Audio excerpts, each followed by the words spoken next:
Rapporteuse, rapporteuse, rapporteuse, rapporteuse, rapporteuse, rapporteuse. Non. Oui. Alors ça fait quoi? De quoi? Alors, tu me dis quand c'est parti. Quand tu veux. Donc, le café La Cigale, c'est le café qui se trouve donc juste à côté de La Cigale, entre Anvers et Pigalle. Bar Rochechouart, là on est en plein sur Paname et on a été invité par des vandales. Donc on va aller voir ce qui se passe là-dedans. Go. Par contre, moi ce que je voulais faire ici, vu que c'est pas une galerie, c'est un café, c'est de faire des œuvres un peu plus accessibles que d'habitude, donc un peu moins chères. Et aussi sur les vrais vandales. J'aimerais bien le jeu de mots par rapport à la cigale et la fourmi, donc tu as vu la cigale et les vandales. Et faire en sorte que moi j'aime pas trop le terme street art comme ça. Donc, moi ce que je voulais c'est que ce soit vraiment des gens qui soient reconnus dans la rue, respectés par la rue, des gens qui ont vraiment détruit Paris, qui ont fait des métros. Là, parce qu'en fait on a vraiment des vrais vandales.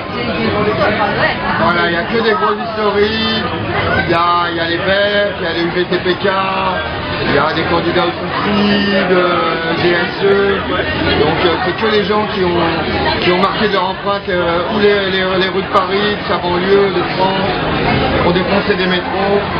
Donc, oui, voilà. Mais en fait, des gens qui ont une légitimité. Et que voilà, des gens qui pèsent dans l'histoire du hip-hop et du graffiti. Ici, pas tellement parisien en plus, parce que pour le coup. Non, il y a surtout des Parisiens, mais des gens aussi, après, tu sais, t'as vu, on a défoncé Amsterdam, New York, tout ça et tout, après, le vandalisme s'exporte. Là, il est bien installé ce soir au café de la Cigale. Ouais, non, c'est cool, ouais. Comme je dis, c'est un petit peu sans prétention, on est là à la cool, on fait un petit pot, et puis voilà, quoi, tu vois, il y a 2-3 pièces exposées, et puis voilà. C'est pas guindé, c'est pas galerie, c'est pas artiste, tu vois. Mais moi, je viens du 18e en plus. Mes premiers concerts, quand j'ai fait le concert de la Clica en première partie du Snowpain, c'était à la Cigale. Juste à côté, quoi. Voilà, donc c'est des gens que je connais bien, et on est du 18e et tout, donc quand Olivier m'a demandé de faire cette expo, j'ai dit oui, quoi, tu vois, c'est la famille. Tu peux donc te présenter, me dire ce que c'est et ce que tu fais là ce soir. Alors mon tag c'est Discure, je fais partie des VEP et je suis ici ce soir pour une exposition sur le vandalisme. Ok, et c'est quoi pour toi le vandalisme en fait? Le vandalisme en fait c'est, si on associe ça au graffiti, c'est en fait mettre son nom illégalement sur tous les supports possibles et imaginables, que ça soit du métro, camion, à la rue, en fait imposer son nom. Et artistiquement, c'est aussi une belle façon de pouvoir s'exprimer sans qu'on te demande un petit peu. On peut effectivement faire des belles choses aussi, mais la logique du vandalisme, c'est quand même la répétition.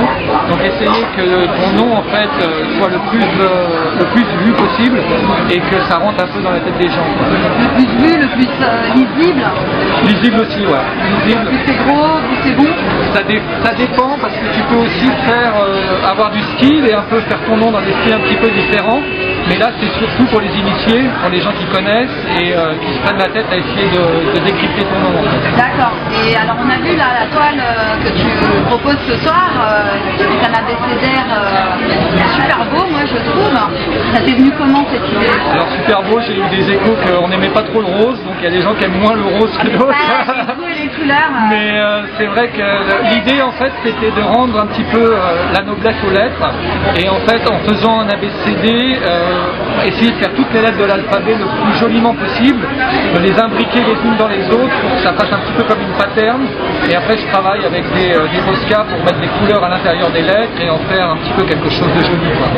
Et c'est un processus de création toi que tu exerces depuis quelques années maintenant? Les toiles, moi c'est assez récent, mes amis ça fait plus longtemps que moi, mais à force d'en faire et de les voir faire des expos et tout, j'ai pris goût à mettre mon art sur toile et c'est vrai que vu qu'on vit une époque où tout est quasiment effacé à chaque fois, quand tu fais des toiles, tu te dis bon là ça va y être pour de bon et tu gardes ton art et puis il y a une trace, voilà, tout à fait. Et ben merci beaucoup Discure et enchanté de t'avoir rencontré. Ok, à bientôt. Au revoir. Merci beaucoup. C'est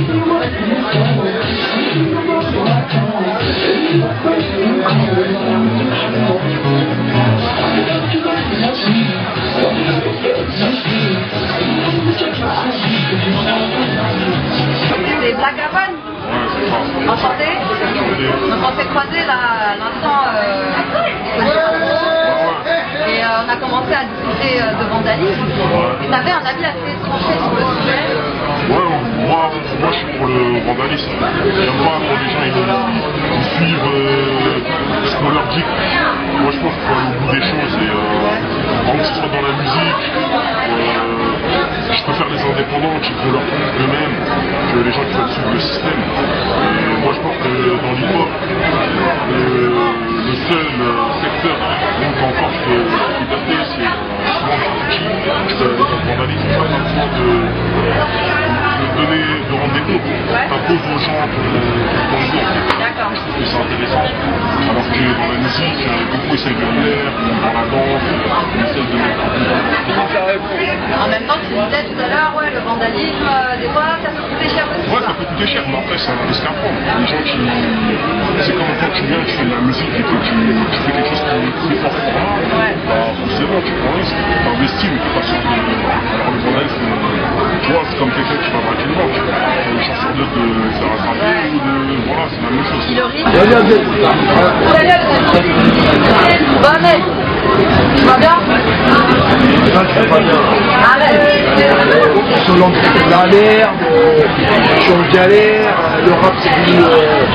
C'est la merde. C'est la merde. C'est la merde. Et tous les mouvements là, tu te demandes si ça va, non, c'est sérieux. Skyrock qui ont le monopole sur le rap, c'est de la merde. Et tu te demandes si ça va. Comment on est là? Sérieux, On est là, on est dans une futière. C'est pas une question à poser ça. On parlait de vandalisme. Non, je veux dire, tu commences pas. C'est pas bon. Donc Ahmed alias Thomas, cette connexion, tout le monde a au moins entendu un ou deux ou trois de leurs sons. Normalement, si on a un petit peu d'éducation musicale. Voilà. Ouais, non, mais faut découvrir, c'est à découvrir pour ceux qui ne connaissent pas, c'est gros dédicace pour ceux qui nous suivent depuis le départ. Absolument. On est là ce soir toujours sur la question vandalisme. C'est pas vraiment une question en fait, c'est un art. Et donc l'expo ce soir. C'est là qu'on est fait, c'est la branche la plus extrême de l'art. Le vandalisme, dans l'art, c'est la branche la plus extrême de l'art. C'est une branche. Et toi, tu t'es retrouvé assez tôt là-dedans. À moins 15 ans. Tu disais d'ailleurs que tu as rencontré ta tante et artiste de ce soir sur ce même boulevard. Moi, si je te raconte mon histoire, moi je suis né à la Goutte d'Or, à Barbès. Déjà ici, mon voisin, c'est Gilles, c'est mon soeur. Donc, avec mon pote Prodi, on a toujours tout là-dedans. On a commencé à traînailler un peu, à faire des coups, à faire des équipes avec des gars et tout, jusqu'à se retrouver sur cet axe, là, le boulevard de la ligne 2 qui était important pour nous, tu vois. Ça a été les années 89, 90, 91, 92, c'était vraiment la grosse époque parisienne du graffiti. On a rencontré Weno en 15 ans, un gars comme Yank, on s'est rencontrés sur un quai, j'étais sur un quai. Juliette, t'as gagné Anarchie, il m'a dit lance-moi ta bombe, j'ai lancé la bombe. Quelqu'un qui m'a dédicacé, je lui ai amené à relancer, je l'ai dédicacé, comme ça. Là on a à côté, on a le lycée Montmartre. Nous, avant par exemple, la grosse station qui a été faite à l'époque c'était de nous. Ça c'était la fin, c'était la dernière. Et nous... Donc on a fait un exemple dans les JT. Mais avant tout le monde on faisait sérieux. Moi je faisais souvent en verse. En verre là. Ouais. Pourquoi je faisais en verse? Je venais le samedi soir, c'est avant les concerts du dimanche. D'accord, pour être au maximum vu par les gens qui sortaient. J'allais arriver le dimanche après-midi, tu vois, j'allais sortir en verse pour aller voir Akira Redouane, Jibi, tu vois, les gros concerts de rap qui arrivent d'époque. Donc c'était un peu les stations, les rues. Là j'étais au collège, là, au lycée, j'étais à Cartiné. Il y a Arem qui représentait, il faut chercher tout le temps, là, avec Marc. C'est des potes. Avant, on se rencontrait dans le métro. C'était le lieu de rencontre et de création artistique aussi, du coup, quoi. Je t'en racontais une sur la station ouverte. Une fois, on faisait la station ouverte, au boule, avec 12 heures, avec le DJ, avec le king, avec deux, trois gars. On faisait là, on avait les clés, la comate électrique. D'accord. Il y a cette urgence, c'est bon, on peut en parler. C'est pas grave, j'ai pris des amendes, je reprendrai. C'est pas un problème, je ne paye pas, je ne vais pas les faire. Moi, mon but, c'est de mourir avec le mec qui a le plus d'amendes sur scène. Bon, et qui disent merde, faut pas qu'il parte celui-là. Bon. Faut qu'il reste encore mais non, moi je pars. Il faut qu'il paye. Avec une plus grosse dette et j'ai le seul de gueule. C'est ça mon but dans la vie. Bon. Sinon, à Anvers, à l'époque, on avait fait et tout. On était là by night. 4h du matin, on est à la station, on est en train de la faire. Tout déchiré, des plantes, des grains et tout. Et à un moment, je vois des gars de loin, côté Barbès, Monsieur le fils. les maîtres chiens, les keufs et tout. Je dis, putain, les keufs. Tout le monde se fait, on coupe, on verre, jusqu'à quand ça. Pour la 2, quoi. C'était Ouais, vraiment la votre nuit, acte. dans le tunnel, hop, on sort, correspondance à Saint-Georges, on ressort. Le lendemain, je retourne dans la station, demi-station pour voir. On n'a pas eu le temps d'hiver. Par curiosité, je vais à Barbès. Et là, je vois qu'il y a des gars qui ont fait leur station, mais demi-station eux aussi. Ah, donc en fait, vous êtes compté, Et c'est au quoi? final, la même nuit, nous, on a eu l'idée de faire Anvers, et t'as Jimmy, Expert, et Rose, qui eux faisaient Barbès en simultané. Et moi, quand je suis allé dans le tunnel, j'ai vu des gars, bah eux, ils m'ont vu aussi. Donc eux, ils sont sauvés d'un côté, et ils sont sauvés de l'autre. Donc voilà, quoi. Boulevard, c'est un gros axe, Donc quelque part, de c'est Stalingrad à Place Léger. un peu normal de répondre à la sollicitation de toi ici. Moi, Brian, C'est psychologique, enfin, quelque part, le c'est nom, toute une histoire. le nom, c'est connu à 15 ans. Ouais, non, mais là. Il m'appelle aujourd'hui, après le stage, j'ai fait du hip-hop, du rap. Oui, toujours été dans le hip-hop. Toujours été dans le détournement. C'est-à-dire d'abord détourner l'alphabet et après détourner les mots. Pour moi, c'est cohérent. Le tag au grave. D'accord. Ouais. Eux, ils ont continué là-dedans. Dans le rap, il y a la guitare, il y a des choses. Mais la chose des fous. Ouais. Moi, 93, 94, je suis complètement âgé. Ouais, c'était lui, ça. Et on a toute une vague, Zidane, Ghetto, toute une vague de Tiger. Et on commençait à faire du rap après, quoi. Mais attention, il y a un truc qu'on ne dit pas assez. C'est grâce à nous qu'il y a une première classe.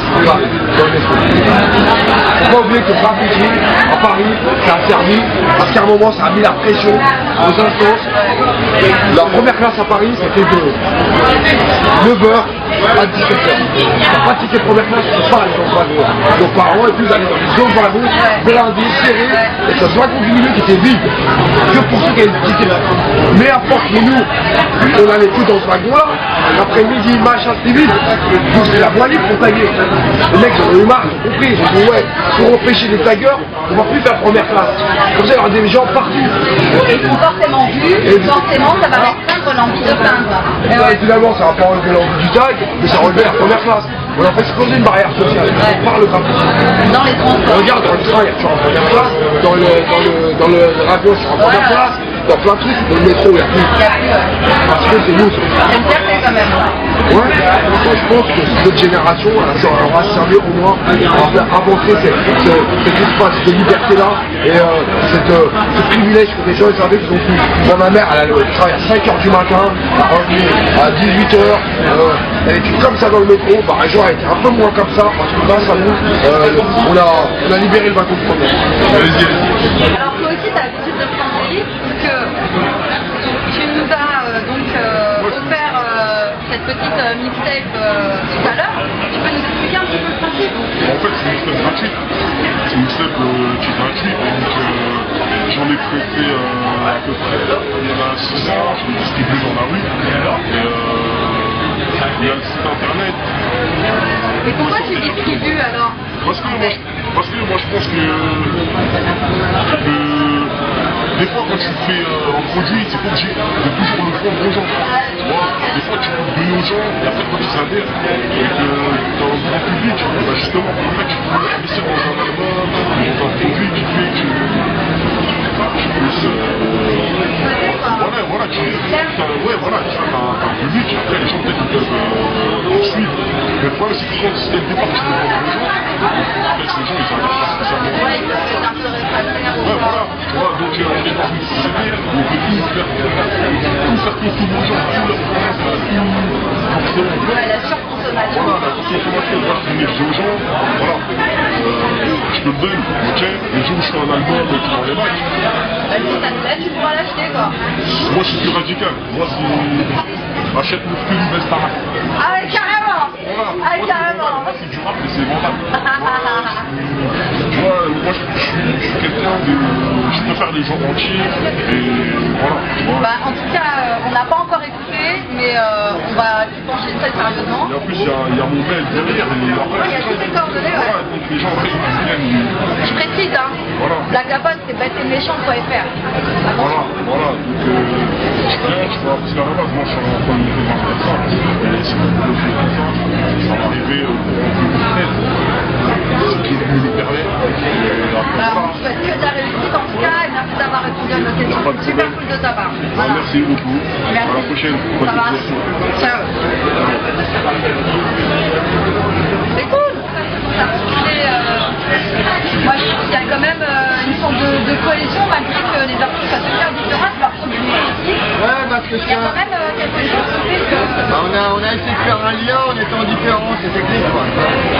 C'est-à-dire que c'est ça qui est intéressant, c'est qu'après, tu as effectivement un lien entre tous les artistes en dehors même de leur histoire. Mais après, bon, c'est aussi l'accrochage, tu as un lien entre les toiles et qu'il y a de la calligraphie, aussi des personnages, des portraits, voilà, différentes choses. Et comme je te dis que le point d'ancrage, il soit la rue. Et la rue est le vrai vandalisme. C'est-à-dire qu'après, je suis pas là pour cracher sur les tombes, mais c'est vrai qu'il y a beaucoup de gens maintenant qui sont dans le street art, mais nous, dans le street, jusqu'à preuve du contraire, dans le street, ça veut dire rue en anglais, tu vois. Il y a beaucoup de gens dans le street art, nous on les a pas vus dans la rue. Tu vois ce que je veux dire ou bien? Est-ce que tu vois ce que je veux dire? Donc les gars disent street, nous on les a pas vus dans la rue à l'époque où c'était dur, à l'époque où il y avait les gangs, où il y avait la police, où il y avait... marcher longtemps pour aller faire... Exactement, il fallait avoir des couilles et voilà. Donc moi j'essaye au travers de petites choses sans prétention comme ça, de remettre les points sur les i et les bonnes villes sur les cartes. Et là ce soir ça nous dit 2 heures. Ouais, tu sais, on a fait rapide. Hein. C'est marrant parce que c'est différent aussi les deux. Moi je t'ai vu dans la rue faire 5 pièces totalement aux antipodes des unes des autres. Moi ce que j'aime bien c'est essayer de faire un maximum de style et que ce soit pas ennuyeux. Donc, et là après moi c'est une expo collective donc il y a les différents artistes. Moi après moi j'aime beaucoup les collages donc je mets un collage. Après j'ai une autre pièce. Après ça a été dans le rush. Une fois en particulier cet été j'ai braqué un château sous la tour Eiffel en fait. Donc la police m'a expulsé. Du coup toutes mes toiles avaient été saisies par la police et les policiers. J'ai été récupéré hier et avant-hier. J'ai trouvé des camions. Ouais, le rush. On travaille comme ça. Tu vois, comme dit mon ami Joey Star, nous on aime l'urgence, on a toujours travaillé dans l'urgence et on est toujours en retard mais on est toujours là. Franchement, merci encore. C'est moi. Et à ceux qui disent que le vandalisme... Ah, t'inquiète, il nous reste de bons jours et One Love à toutes les nouvelles générations. Il faut savoir que tout est effacé maintenant, mais il y a plein de jeunes qui mettent le carton et ça se voit pas tout le temps parce que c'est souvent effacé le lendemain. Mais voilà, et à tous mes petits jeunes, je les aime, One Love. Merci beaucoup. C'est moi.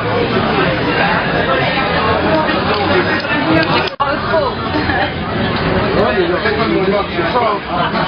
Nous, on a toujours été dans l'excès. Après, moi, dans le graffiti, j'ai pas été le grand graffiteur, machin. Non, mais ce que je fier de toi, on l'a voir vu, après c'est même pas des mots de toi, c'est que t'es un mec d'effet. Je sais pas, quand tu commences quelque chose, il faut que tu reviennes, que tu essayes. C'est la passion. J'ai toujours grippolé. Donc quand j'ai arrêté de graffiti, j'ai continué de grippoller. J'ai continué à faire des petits plans de temps en temps avec des copains. Mon gars, c'était Guts qui était un peu là-dedans. C'était Guts, comme ça, après, c'était vendu.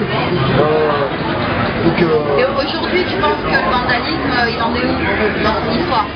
c'est bien, il y a une vague, hein. Maintenant c'est un secteur, ça a évolué, il y a des mecs beaucoup quand même, donc ça continue, les tunnels, les rues, le métro, ça un peu moins parce qu'il y a beaucoup de caméras, il y a beaucoup de trucs, mais ça continue, tu vois, Rony, il y a pas moins de caméras à l'époque, c'était plus cool. Là, c'est vraiment... Un bien fort quand même. Ouais, mais c'est le truc. Eux, ils inventent des...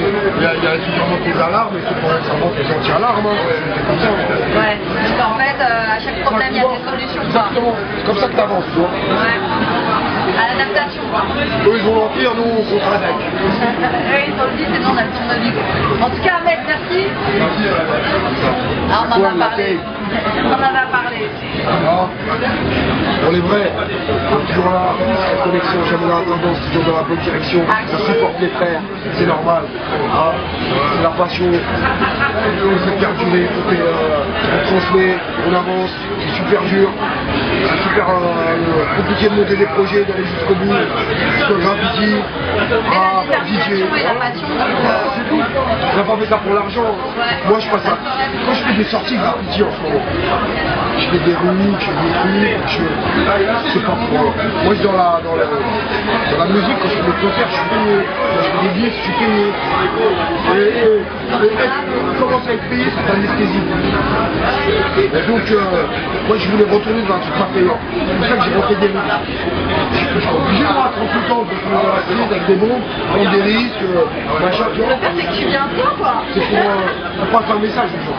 C'est pour leur dire, voilà, on n'a pas fait ça au départ, on n'est pas rentré pour les meufs, les thunes, les trucs. Parce que les jeunes aujourd'hui, quand ils rentrent dans la rap, quand ils rentrent dans le truc, l'argent, la gloire, le mal. C'est passer le message, on n'a pas fait ça. Aujourd'hui, quand je veux faire un graffiti, c'est un kiff. C'est pas pour être connu ou machin. Et j'y retourne, on me sent, même moi, à 38 ans, j'ai mon nom dans le rap, j'ai fait mon truc, je viens dans la racine avec des noms. J'y retourne pour montrer que voilà, faut pas s'empâter. Quelque part, ça participe aussi de ton renouvellement. C'est un tout. Et moi-même, j'arrive pas à retourner à mes sources. Ouais, à la rue en fait. Pourquoi retourner à mes sources, à mes kiffs, à mes sensations. Quand tout le monde dit ouais, je suis en ce que tu fais, ouais, je te respecte, machin, c'est une anesthésie. Pour retourner au. Alors, sans dire rien dire. Allez, sans même. Sans rien dire. Aller faire des mots comme je faisais cet été, en tout ça, avec le feu. Comme ça. Merci beaucoup, Ahmed.